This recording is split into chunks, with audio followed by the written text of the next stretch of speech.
Very good evening and welcome along to, UlsterWhiskey.com's Irish Whiskey Reviews to infinity and beyond. I have absolutely no idea what to infinity and beyond means, Marty. We've got a clock here because we've all the time in the world. Have you ever seen a clock like this before, have you? I've never seen one like this, but I some week we'll do a thing on sort of whiskey ephemera, whiskey sort of branding stuff and that kind of stuff, and I'll bring in a lot of this kind of stuff because there's a lot of it about, and a lot of it's worth, it's worth some serious money. Yes, if anybody can shed any light on this clock, which is Foals whiskey, which is from the American Clock Company, believe it or not, big fancy thing in the back. I'm sure it's over 100 years old. If somebody knows what it is and can tell us a bit about it, because I did try and get in one of the big auction houses to tell us about it, but I think they're all furloughed at the minute. I would say it's worth a few grand, and possibly is. Well, have you been watching Whiskey Week? Talking of watching things and clocks and all the rest of it. I've been watching bits and pieces. I haven't had much time, to be honest. I've been kind of busy the last couple of days. I've been involved in manual labour for the last couple of days, Justin, and it hasn't sat well with me. What have you been doing? I'm glad I didn't call down for that steak dinner because you would have got me roped into the manual labour. What have you been doing?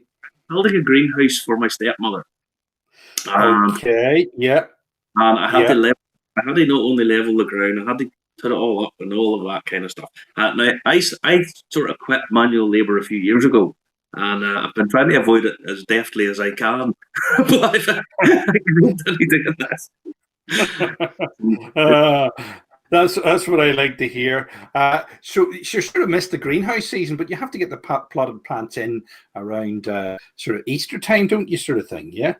Well, there was some negotiations as to the person she was buying it off. So there was protracted negotiations, and I wish they'd been a bit more protracted. And then we could have got someone else to do it. But anyway, I wrote up here. So, listen, when are you appearing at Belfast Whiskey Week then? Because the next time I talk to you, you'll have done your part. Yeah, I'm doing on Monday. I'm doing the introduction to Irish whiskey. So there is 15 distilleries, 18 whiskies, on all day. There's gaps in it. There's breaks between. No one will have to endure me whittering away for a full 7 hours. So it's lots of the distilleries are coming on. Guys from the distilleries, people who have had their boxes sent out to them. They'll be able to join in. They'll be able to. The 18 whiskies, bit of a push, but you'll be able to get some flavour of what all's going on all day. So yeah, I would imagine it's difficult to get stuff for it because it's basically sold out. Is it? I believe yes. My gig's sold out. Yeah, there's still a few events over the Whiskey Week there's still a few packages left. Not everything's sold out. So if anyone wants to join in, anyone wants to join in for the last couple of days, it has to be people in Northern Ireland all the same. You can't do it in the US because there just wouldn't be time to get the boxes out. But in Northern Ireland, I think if you order it on Monday, you could get it game for the end of the week. So okay. So listen, tell us what it is this week because I haven't a clue what this is all about this week. It's totally beyond me. I mean it to infinity and beyond. Are you baking sourdough and the stuff appears forever then afterwards? Well, it's something kind of like that. But before I'm having a little one of these tonight. Okay. Wow, that looks fabulous. Blackberry wine. Blackberry wine. This was made for me by a mutual friend of ours, Petra, who I know watches, and she gave me this last week. So this is me just finishing this off. Okay, this is very nice indeed. Yes, she brought me up last week. So she made this by herself. Now this is now finished. This is a key point of the whole thing. Now, to infinity and beyond. What I mean by that is, essentially, whiskey, if it's kept right, stored properly and looked after, basically lives forever. Okay? It doesn't tarnish or sour or whatever. So there's a number of things that you can do with this to your advantage. Okay? Now, I'm going to explain a few things prior to getting into all the sort of the more technical stuff, I should say. And I'm going to talk a little bit about, it's primarily a sherry thing, and it's called the Solera Method. Okay? Now, Solera comes from Spanish, it means on the ground. And what happens is, and this is obviously massively simplified, is you fill a barrel, okay? You fill one barrel with your sherry. So that's year one. So it ages a year, and then the next year you fill another cask. The next year you fill another one, and you move them up. So until, say, they are the first barrel is, say, 5 years old, okay? Then what you do is you empty half of that cask and bottle it and sell it. So it's a 5-year-old sherry. You then fill the 5-year-old cask, or the half of the cask that's left, you top it up with the 4-year-old sherry. The 4-year-old gets topped up by the 3-year-old, the 3-year-old by the 2-year-old, the 2-year-old by the 1-year-old, etc., etc., etc., etc. Now, the idea of that is that the eldest cask is half filled with 6-year-old sherry and half filled with 5-year-old. So the average cask, the average age of that cask is always slightly higher than it necessarily should be, if you know what I mean. And that is to bring out lots and lots and lots of flavours out into the cask, to give it more of an age and to help flavour the older stuff in the barrel, imparts flavour compounds, flavours to the newer casks. You're always bringing it up to bring that little bit, half filling this cask all the time, and it drops down. Now, this is a method, it's very, very, very labour intensive. And as always, the more labour intensive it is, the more expensive it is. But this is really seen as being the best way of having sherry, aging it. Now, they do it with beer, they do it with vinegar, they do it with brandy, very expensive vinegar, they do it with brandy, wine, sherry, and they do it with whiskey as well. Not very common in the whiskey world, but it is done. So I've got a bottle of Glenfiddich Solera cask. Okay, now I'm using this. There's a reason I'm using this. Now, I'll get onto the more, how would you put it, the more appropriate stuff a bit later on. But I want to talk about this for a little bit because I find it very interesting. This is a 15-year-old whiskey, but remember I told you before, 15-year-old is the youngest whiskey that's in this, so it's aged for 15 years. Now, what happened was, back in 1998, Glenfiddich built a Solera vat. Okay? Now, they filled it up with the 15-year-old, and it is, I better read the back of this because I actually forget what's on it. I reckon you know it off pat word for word, Marty. 15-year-old bourbon, New York, and sherry casks. They then marry it and put it into the Solera vat. Now, the vat holds 37,000 litres of whiskey. It finished in there, it's taken out, it's finished, it ends up in another vat before being bottled. Now, that vat, since it was built in 1998, has never been emptied. It's only ever sort of half emptied. So you still have in there, probably in very small quantities, some of the very, very original whiskey that went in it. this is really good, actually. I'm not. I don't tend to be a huge fan of Glenfiddich, if I'm totally honest. I think the Founder's Reserve, which you'd find in most of the supermarkets, I think it's awful. This, on the other hand, is quite interesting. It does have, for a 15-year-old whiskey, it's got a very good age to it. It feels older, and it comes from that sort of, if you like, that imparting of flavours over from the very old stuff that's still in that vat, imparting over to the younger stuff that's coming in. So it's really, really, really good. It's got nice complexity to it, nice balance, and as I say, it's got this unique sort of sherry essence to it that's coming through, and it's really, really, really good. How does But it's it? this process, it's the Solera method, where you always retain that little bit of the very old stuff into the newer stuff, and it adds age.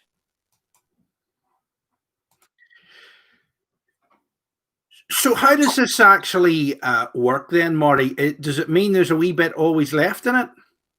It kind of does. It means there's always some of the original whiskey that was put into that vat is always there. It always comes through.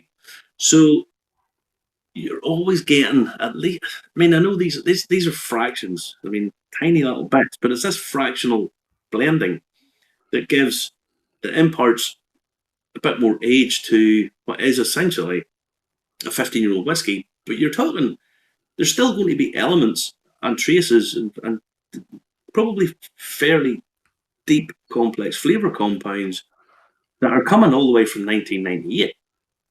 So, and as that goes on, it's going to get more and more complex. How did they come up with this system, Marty? How did people discover that this would work? I mean, is this a thing to do with consistency? Well, they've been doing this in Spain for a very long time with the cherries. So it's who come up with it, who knows? It's lost in the sort of mists of time. It's there. Now, do all whiskies actually use this system, or only them particular ones that? This is the only mainstream one that uses this method. It's called the Solera because this is a method that they've copied essentially from sherry. There's been other people doing this, but this is the one that you'll be able to get quite easily. Now that surprises me because normally the main brands all jump on the bandwagon, and once one starts doing it, they all start doing it. I think the thing about it is it's quite labour intensive, and you need to have the room to build another vat just to store that, then another vat to bring that out, and you have to double up on everything. Mm-hmm. So you have this. It's another industrial process, if you like, for the bigger distilleries. I can see this catching on and becoming much more of a thing, because this, as I say, this is good. I like this. Okay. Do you think others should follow it then and do that? I mean, but obviously they have to have access, because that seems even more complicated than any other barrel system I've ever seen before in my life. I think they should. I definitely think it's worth doing, because it lends itself to having much more complexity, even in. I mean, 15-year-olds quite old. It's a reasonable age, so, but you are getting elements in there that are much older than that, much older than that. So 15 years, it takes us back to 2005. You know that there's absolutely older parts in that have been in that vat, and the vat's made of oak. I read somewhere, because obviously I did a little checking on this. I read somewhere that it was Norwegian spruce, but it's not. It's on the website that it's oak. Now, oak is the casks that are made from oak, and the reason for that is that imparts flavour onto the whiskey. So there's bits in that have been going in and out of the cask for 22 years. So you know that it's getting more aging, in this vat, and then obviously being able to go a bit further. So I like this. I think it's worth it. Now, I've tried Soleras before, but it must have been a wine. It must. I don't think it was an actual whiskey that I've tried. There's other things labeled Solera as well. Do they use that similar method as well? Yeah, that's what I'm saying. I mean, there's beers and vinegars that do it, etc., etc. And some of these have been doing this for a very, very long time. Now, I'll get on to a little bit more of that a little bit later. But you take it, some of the vinegars even would have been doing this for 100 years. Is that like balsamic vinegar? Do they do that? I think I've maybe seen that Solera, but balsamic vinegar. Maybe imagine things. I must admit, when you come up with this vinegar, this infinity thing, I thought, what's he on about? Well, I'll up the ante on it in a little minute, but I just say that this. If you imagine a company's been producing balsamic vinegar for 100 years and using this method, so long as that bottle isn't empty, there'll always be a little bit of the original stuff there, always, because it might just be in very, very trace amounts, but it's still there because it's almost impossible to get rid of. So you have some very, very, very deep, rich flavors just sitting there, and I think it's it'll explain why a lot of this is quite expensive. Whenever whenever you look at it, that this intensive method of swapping about barrels and casks is where the price is going to be. Okay. Now, we'll go through some of the comments this week because they've been coming thick and fast. Let me see who's been saying hello. We're 17 minutes in already, Marty. I know. We're nearly a third of the way through it. Every week it goes faster and faster and faster. I almost think I'm in a time machine. Let me see what Brona Masoliver's saying. She's just saying hello. Julie Mason, hello to you, Brona. Waving. She looks like she's down the beach somewhere. Let me see. Julie Mason there this evening is saying hello. Evening, Marty and Justin. Evening to you, Julie. And let me see. Good evening, one and all, from Mark Kerr. Yes, welcome along, Mark. So, Mark, yes, Mark's agreeing with me. So there's some 20-plus-year-old whiskey in there. Yeah. Absolutely. It seems to me it's a bit like cheese. It's the only game where you want the older the better. You and I both like very extra mature cheddar cheese. There's the term mild cheddar cheese should be just struck from the English language. It's horrendous. Yes, Patrick Connor saying hello as well. Good evening to you. And let me see. Last week we had our biggest week ever. We're heading towards the 5,000 mark in views. No, Justin, you're a bit behind, son. We're heading towards 6,000. Oh, we're heading towards 6,000 views. So I was out all day at Oxford Island, so I haven't. What were you doing today while I was doing manual labour? Sitting on my backside in Oxford Island, watching the boats go by. James Moira Doherty's been in touch. Remember, if you want to say hello, remember to comment, like, and share. Watch us on the main stream, which is ulsterwhiskey.com on Facebook, or Irish Whiskey Review as the short method of finding it. But James Moira Doherty is saying the GF Solera was designed by Mike Weber, brilliant man, RIP, and Dave Stewart, the malt master at Glenfiddich and Balvenie. Yes? Yes. Yes. We will get to Balvenie in a little minute. Now, that's the Solera cask at Glenfiddich. Now, you can see how that take up a fair amount of room. So some of the smaller distilleries are not, I mean, they just wouldn't have the facilities to do this kind of thing. And as James says, this was real good. This was really good. But I want to move on because this is blended by a professional. Okay, this is blended by experts. This is blended by me. What? Hold on, you to put you on screen on your own because I want to see this. I didn't know this. You've kept this a secret. You've kept it. Yes. Hold it. camera. Hold it up to the camera. This is my infinity bottle. Okay? Wow. Right. Now, what do I mean by an infinity bottle, Justin? This is in an old Balvenie bottle, and you'll see that I have written some stuff on it and so on and so forth. Because the reason of this Balvenie is probably Balvenie 12 is this particular bottle I've had for quite a considerable period of time, and it was one of the very first whiskies that I bought that wasn't Blackbush or something fairly cheap, if you like. I don't know. I'm not disparaging any of the sort of cheaper brands, but this is £36 a bottle, which at the time was me going, what do they do? I tasted some more expensive whiskey than the normal, but I thought, right, I want to do this. I want to learn more about this. I want to sort of hone my craft, if you like. And this was one of the very first bottles that I bought. So this very bottle actually means something to me. Okay, it's important. Now, I drank it down to about here.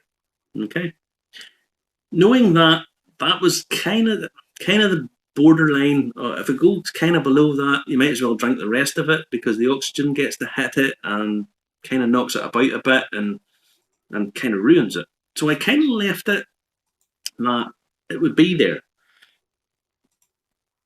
I didn't know what to do with it. I didn't have the heart to kill it off. Excuse me, 2 seconds. I didn't have the heart to kill this off. But what I can do is, because whiskey doesn't spoil, if I blend in this bottle, I will always, forever and ever, have a little bit of this liquid that came from this in this bottle. Okay? Now, we'll do a little bit of the sciencey bit in this, because I know people will go, oh, well, that's not particularly true, blah, blah, blah. Well, in one drop of water, okay? Now, I know whiskey's a more complicated substance than water, but to give you an idea, in one drop of water, there's 1.67 sextillion molecules. Okay? Now, the weight of the planet Earth is 6 sextillion tons. Okay? Which kind of puts it in scale. These are numbers that the human brain's not designed to cope with. Okay? We just aren't. A sextillion is a 1 with 21 zeros behind it. Okay? Yeah, it's on screen there, by the way. I don't know whether you can see that. Yeah. Now, we're very used to using the number like a million and occasionally the word billion. Okay? To put it in perspective, 1,000,000 seconds is just short of 12 days. Okay? So if someone says they're a millionaire, okay, if you were counting a pound every second, that would take you nearly 12 days to count it. If someone says they're a billionaire, it takes you 32 years at a pound a second. Okay, so that's how many seconds. That's the difference between a million and a billion. So whenever someone says that Jeff Bezos and Bill Gates is worth like 70 billion, that gives you an idea of just how much money they're actually worth. Yeah.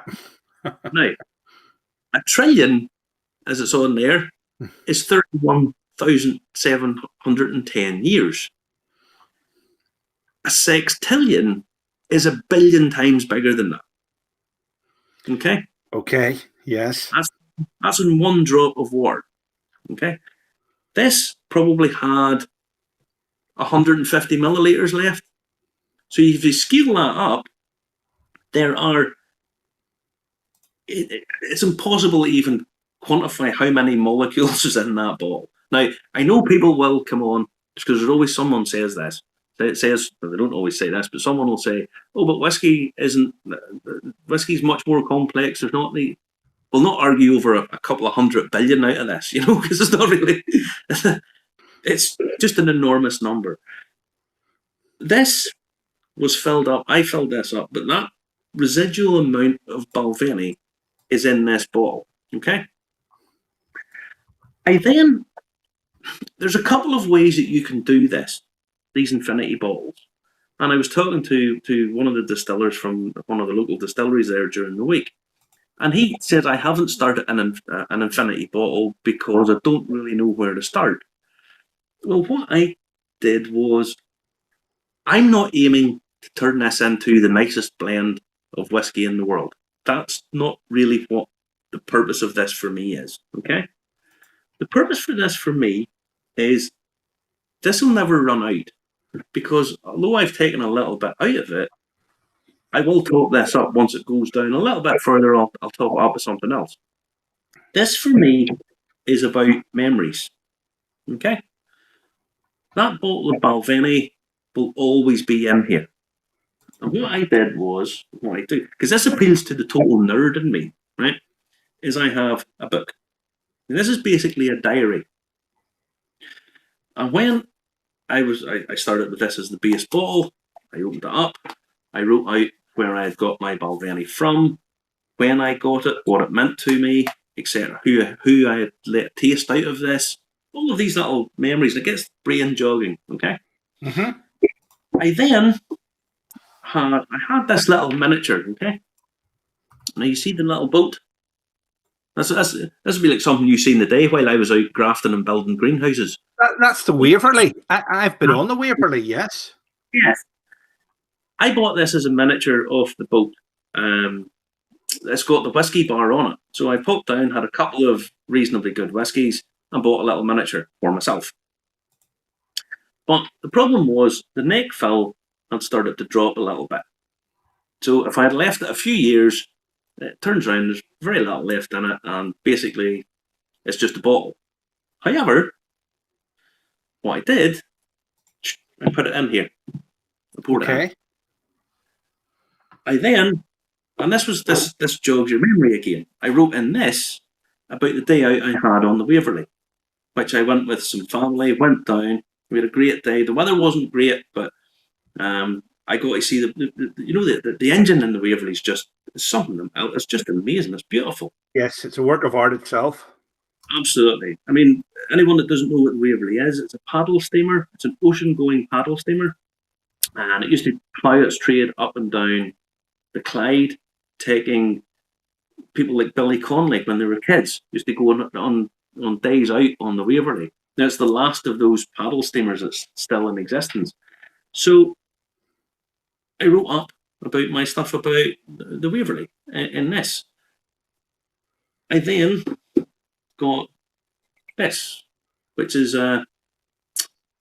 just it's a bottle. I opened it live on this a few weeks ago, and I kind of thought, right, well, this sort of means a bit of something to me, because I started doing these shows, opened this. Yeah, I put a drop of that in it, and I'll put that in. All of these bottles that are here mean something to me. Okay?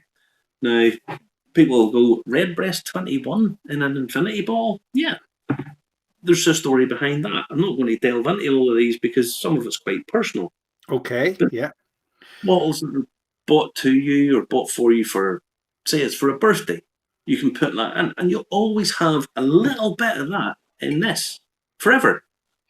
Does it work? Does it work, Marty? Does it work? Do you ruin what's left, or are you helping preserve what's left by not letting the oxygen get to it because the bottle's full?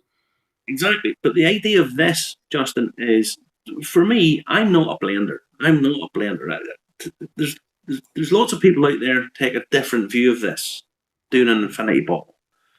They'll detect that there's some very light, sort of, once they have a sort of idea of what they want to put in it, and they've bottled up, they'll think, well, I've taken a few half ones out of that. It's quite estery. It's quite green. It's quite, it's got sort of apple fruits in it. What we'll do is we'll maybe go and take another light whiskey to try and bring that out. See, blending's a very, very, very complicated thing. What you're trying to do is create something better than the sum of its parts. Excuse me, I need to take a drink. So you have to. You're trying to create something better than the sum of its parts,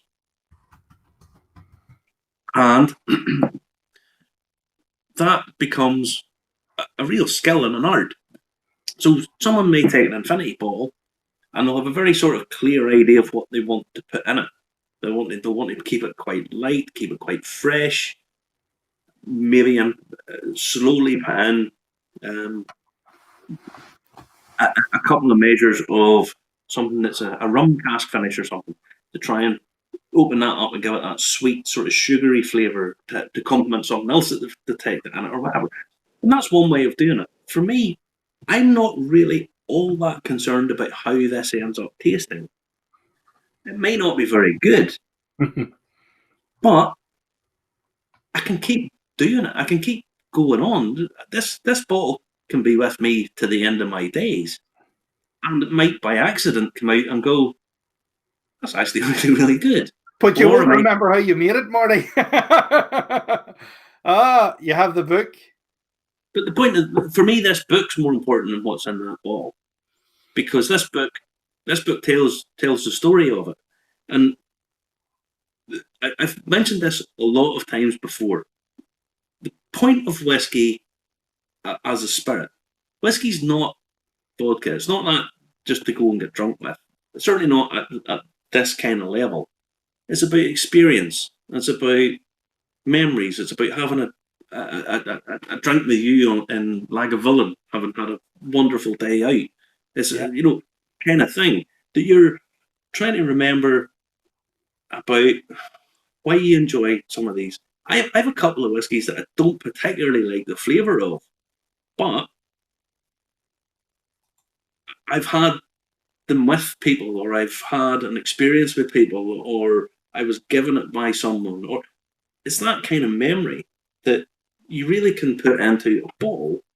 And I think there's something really quite, if I'm being totally honest, quite romantic about the fact that I can have a bottle of whiskey that my dad bought me, and there'll always be a little bit of it in that bottle, always. I must admit, it does have enormous sentimental value. I can see enormous sentimental value can become attached to that bottle. That's what that would mean for me, because I know somebody has one of the last rums that was bought on board a Royal Naval vessel. That is a Pussy rum or something, or Pusey rum, with it and they've kept it and they've kept it and they've kept it. And you know what? The silly bugger never got to drink it. That's the way. He never got to drink it. That's the way it goes. Whereas you're always drinking it. Well, this year you can always drink this. I mean, even if you put 10 ml in this, it's in it, and it'll always be in it. And you can have that written up in a book and have it as a story to tell yourself, or a memory and all that kind of stuff.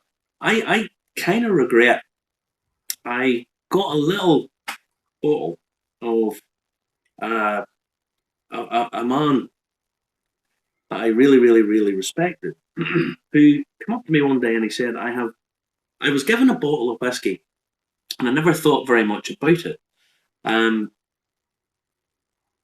I had it in a cupboard, and I come home one day, me and a friend were out fishing, and we came home one day and we were cold, and I cracked it open and we had a half or two out of it, and I have it sitting up there. I only found out after the fact, a considerable period after the fact, that he had an 18-year-old bottle of Macallan that had been bottled in the 1970s or something. Mm-hmm. Mm-hmm. He found out it's probably worth about £2,000. Right. And he cracked it open, he warmed the old cockles, And I was like, and then he turned around and presented me with a miniature of it. And he says, here, take it with you and tell me what you think. Right. And that's a mutual friend of our own, Dr. Jonathan Barden. Mm-hmm.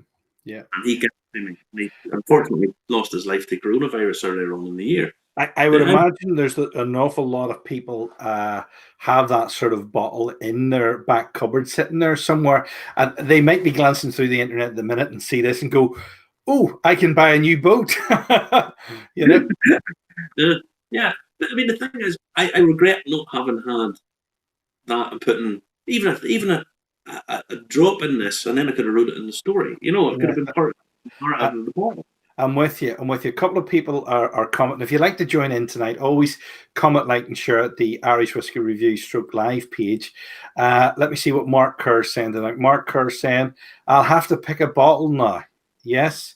What should you start with, Marty? If you're going to do this and do your own infinity bottle, what should you start with? What I would start with is something of reasonable quality that's not particularly heavily flavored. Something quite subtle. Okay. So don't be starting with a very heavy sherry bomb whiskey, or don't be starting with a very heavy peated whiskey. There's a reason I have this sitting out. Okay. This is Mackmyra, the Swedish whiskey, and this was brought to me as a present after I had finished doing the Blue Badge Tourist Guide exam. So it brought to me after I'd left my job, etc. This was bought as a gift for basically it sums up to me an entirely new career direction and a whole new, basically a new life in many ways. But it's quite heavily peated. Now, if I put that into my infinity bottle, all I'll taste is peat. So what I would advise against, and again, this is entirely up to whoever it is that's making this. This is your bottle. This is your blend. This is your um, investment, if you like.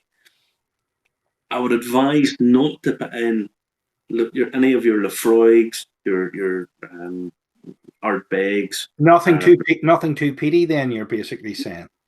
I would avoid, if I'm totally honest, I doubt if PE will ever go in this because it just overpowers pretty much everything.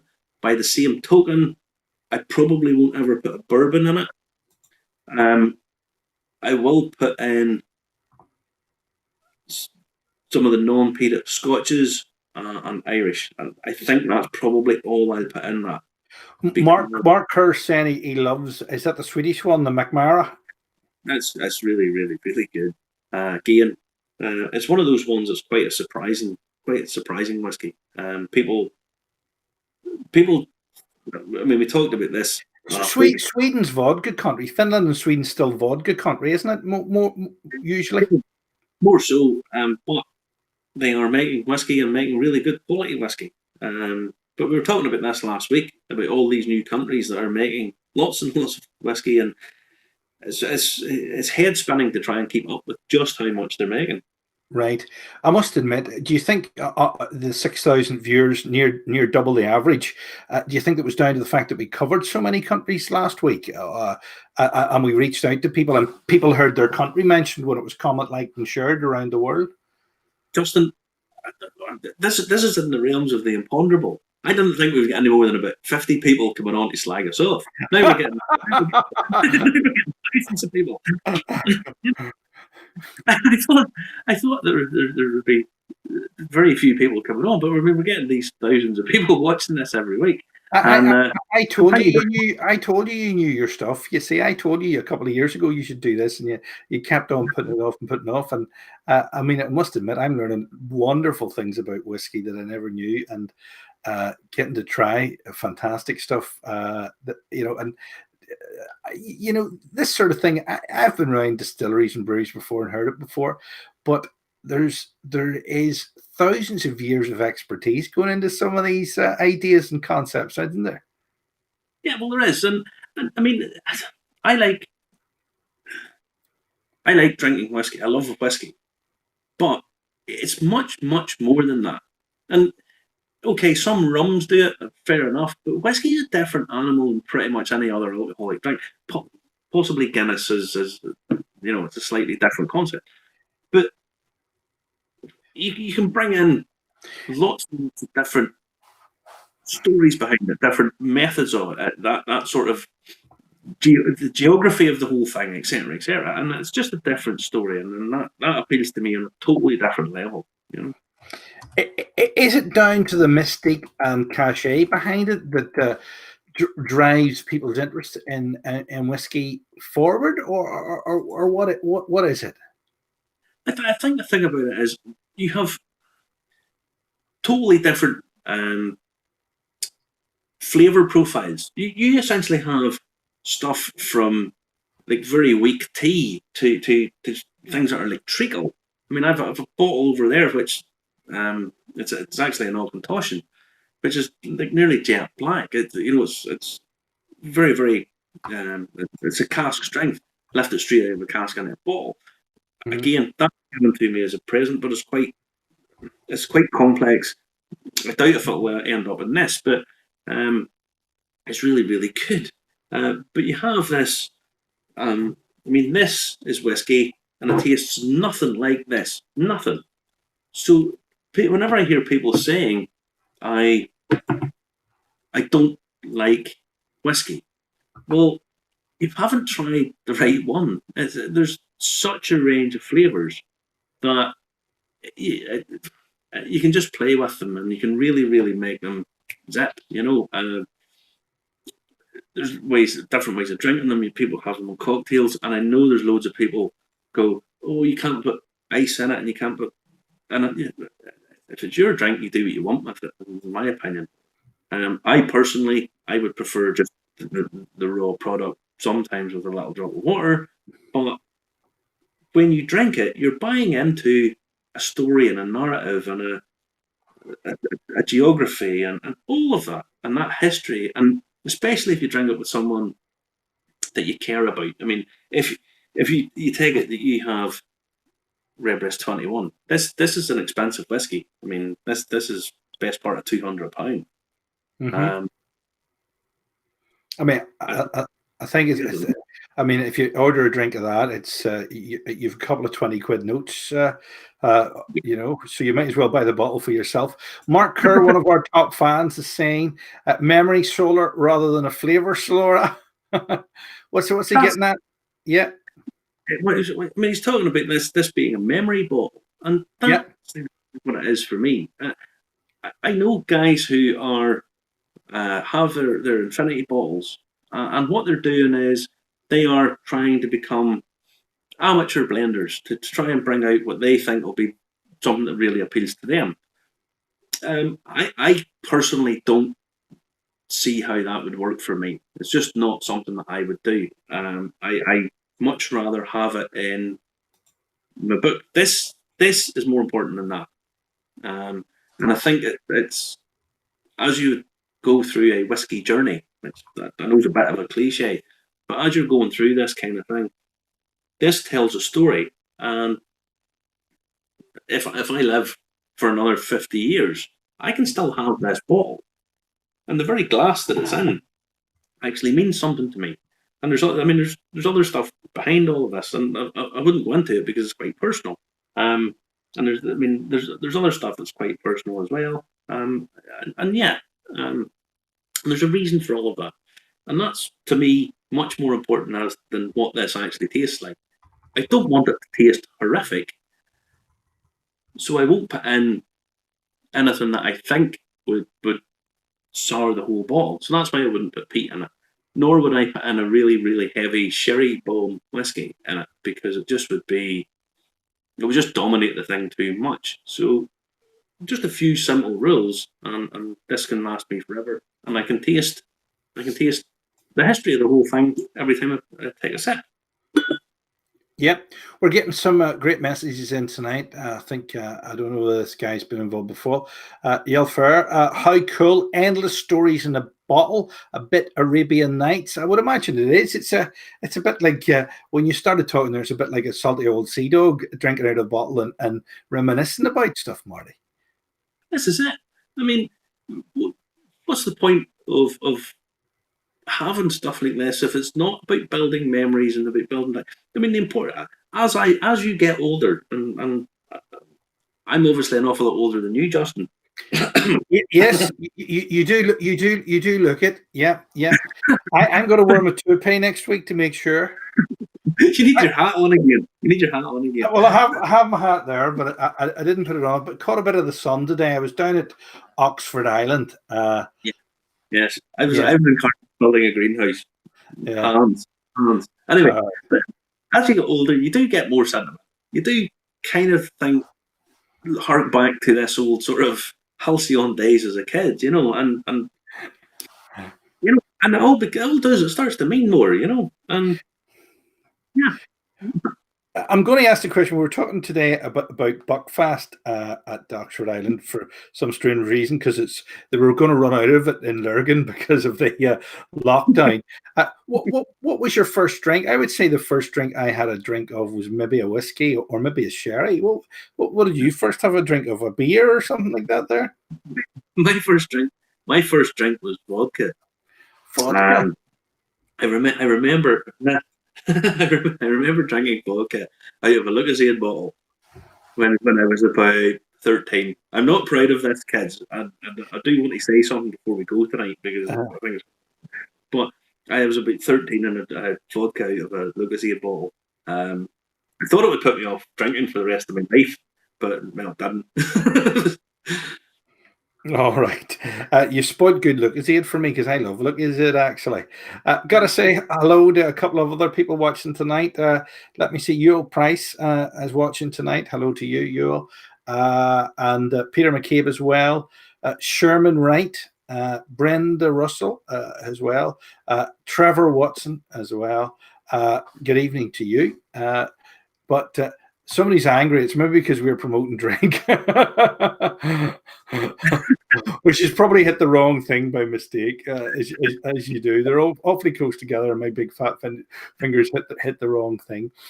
If you'd like to get in touch with us and ask Marty any question about whiskey tonight, we're talking infinity, which is basically the fact that the way the Solera method goes is you always have a little bit of the original whiskey in the bottle, the same way as you do with bread that's made with the sort of sourdough method, that's a million years old or something like that. There, it's a rather curious way. Do you think scientists try to recreate the Solera method by analysing it, Morty? Well, there is a new thing which I've read up on quite recently about artificial aging of whiskey. Using laser beams? Using laser beams is it? Quite possibly. Using laser beams and I don't know, the Large Hadron Collider or whatever it is. There's some method that they say they can bring in these heavy compounds, these different compounds. It probably works quite well to a point. So I think you'll start to see a lot more experiment as these new whiskey distilleries appear all across the world. You're going to start seeing an awful lot more of this kind of thing.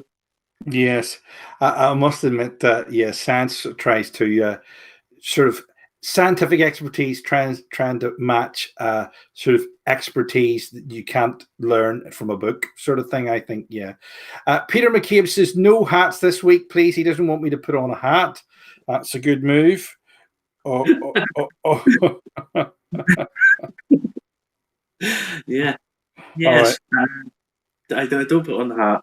No, I won't put on the hat. Maybe that's why we lost listeners, viewers the week before. They thought it was hats. Let me see. What's this saying? If you ever pass this way, Marty, I will let you try my 50-year-old Glen Gant distilled the year I was born. Most people get a newspaper from the year they're born. Where does Mark Kerr live?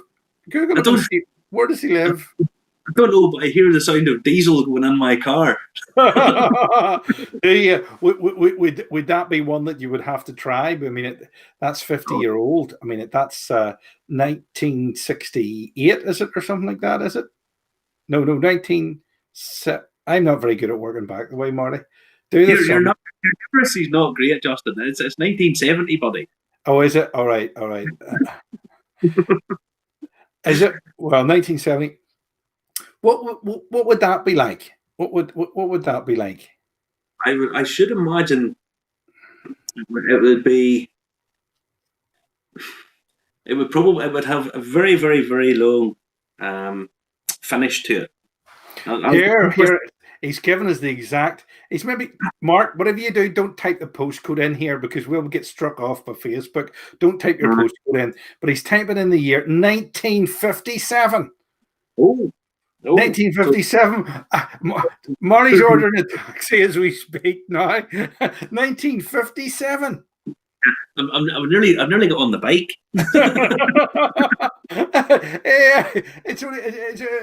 Yeah, you'd get there in time for Sunday breakfast. 1957. Wow, yeah. That's some whiskey. What? Mark, someone cares about you quite a lot, my friend. Well done. Right. Yes, that's a lovely thing. That is a lovely thing. See, this is what I mean about whiskey. This is why you can buy these and you can buy stuff like this and have it forever. And that's why I have a few bottles in there that are they're well up. I have a bottle that my great aunt had, a bottle of Royal Salute 21. Where she got it from, I have no idea. Because she drunk a baby sham in like 1978 and she's still suffering from a hangover. Right. She says to me, here, I have this, do you want it? Do you want to take it with you? And I have it. And I've never opened it. But it's that kind of thing that it means something. It's important. And when I do eventually crack it open, every single time I take a little sip of that, I'll think of my aunt. This one was bought for Mark Kerr's 50th birthday. Yeah. Now, Marty, you can't see it because it's so small, right? I want you to guess how much a bottle of that costs. Have a guess. Now, you haven't typed it in for you or anything like that. I'm not speaking in your ear, but how much did that cost? It's very small there. I don't know. I'm going to say £1,500. Wow, that is pretty much on the money. Well, let me see. We'll put the solo on. There we go. 1,650 quid. I thought I was going to make myself look like an absolute idiot. Again. Look at that. There. Mark, you're a very lucky man. I can tell you that much. That there for your 50th I'm quite proud of myself for that. Actually, is absolutely a fantastic present to have. Yeah. Listen, if you're talking about infinity, right? And we talked about the investments last week. Yeah. And the people bringing whiskey out, to be exclusive. Excellent. A bit like people wanting to be exclusive, and they're bringing these things out that are just exclusive, right? What would you buy now that isn't exclusive that's going to be worth that kind of money in 50 years' time? 2070. Predict for us tonight. If I was, there's lots of batch number ones coming out of the Irish distilleries at the minute, and that's why you asked me the other day about the Waterford distillery bringing out back. Did I get a bottle of it? No, because it was just snapped up like that. That'll probably be worth a reasonable amount of money, but there are bottles floating about at the minute, single cask stuff that is Dunville's PX, the 12-year-old PX cask strength. It'll be worth a fair whack, I don't know, in a few years' time.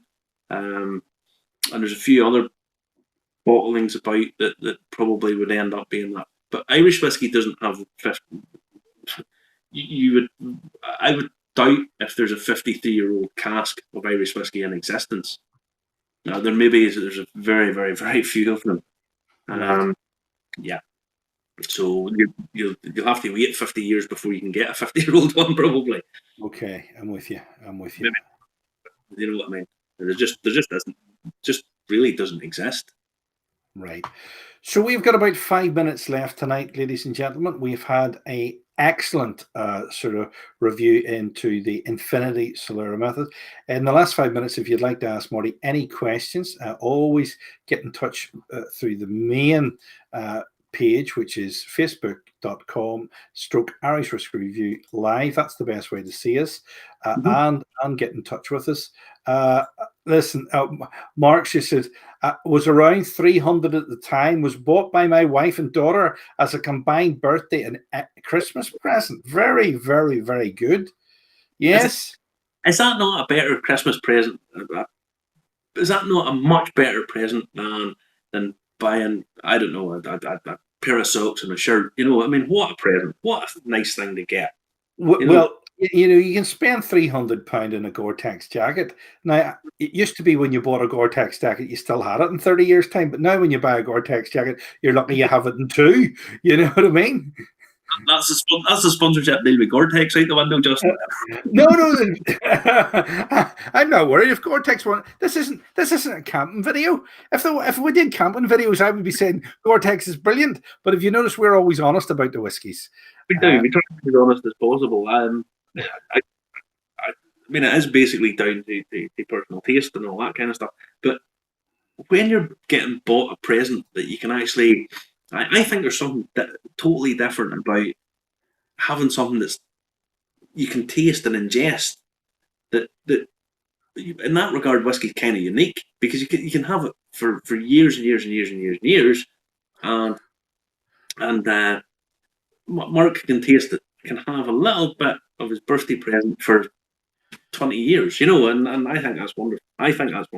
Yeah, I think that is wonderful. Right, before we go, I want you to run through sort of. I don't know whether there's anything left because I looked and it's almost completely sold out, right? But you mightn't be able to do the tasting. But Belfast Whiskey Week is on at the minute. We have been lucky enough to be able to see some of the stuff. You're in it, of course. Explain to me what you're doing, when you're doing it, and if people can find something that's left there, they might be able to get the stuff in time, and they'll also be able to see your presentation because. I mean, yours is going to be one of the best. I mean, are you on for 8 hours or something like that, Marty? I think it's 7. Now, I do have to have a couple of breaks. There's a few other bits and pieces happening during that 7 hours. It's not just me whittering away annoying, basically annoying people for 7 hours. No, it's going to be. There'll be some music. There's lots of distilleries. So this is on Monday. Now, there will be a sort of after thing, if you like, where people will be able to see some stuff that happened during the festival later on. As it stands, there is still some boxes left for later on in the week. They obviously finish off before the 1st of August. Yeah. And still some stuff. If people want to go on, it's only people from Northern Ireland, unfortunately, because there's just not enough time to get the other stuff out.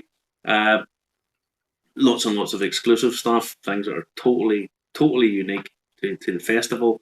And as I say, hopefully this is only the 2nd year of this. And whenever you see what has been put on, I mean, there are people who have just pulled out all the stops for I tell you what, they were trying the Redbreast tonight, and obviously we get treated to Redbreast sometimes. I've had it, the 12 and the 21 at the top of the observatory at the Grand Central Hotel, and I think I told you this before, that we went in and we sat down, and they said, "What should we have?" And they wanted to get something from down south, and I says, no, listen, get the Redbreast, get the Redbreast, you'll be flying away with it. And they basically hadn't had it before, right? Okay. Notice I didn't diss the brand that they were going to get in case they do want to sponsor it. But they says they were over the moon. Do you know they bought they actually wanted to buy the coach driver some of it. And I says, no, he's driving the coach. That's maybe not a good idea. And Redbreast, I love this bottle. This Redbreast 21. It's fabulous stuff. Absolutely wonderful. And as a quality product, that this is quite expensive, but it's not unobtainable. People can save up and buy this. It's a couple of hundred, about £150 to £170 a bottle. Yeah. Well, this holds very special sort of memories for me, this particular bottle. And that's why it ends up in the infinity bottle. And it goes. Well, Joe McGowan was doing the tasting there tonight, and it was absolutely fascinating. That's Belfast Whiskey Week. We have got to leave it there because we overrun tonight, as usual. We forgot about the time. I better say some of these mentions to some of these other people before we go. Mark Kirstein, thanks again for a fantastic talk and a fantastic idea. Infinity Bottles, excellent idea. Also enjoyable and educational as always. Thanks, you guys. There's Frank Hearn. I wonder if he's still in Fermanagh. Is he? He's probably doesn't want to say he's in Fermanagh in case we turn up at his chalet. And I have a 4.5 litre with a small amount left. It's going to be infinity and beyond. There you go. He's picked one. Yes. To infinity and beyond. I think Toy Story will be soonest now because we said to infinity and beyond.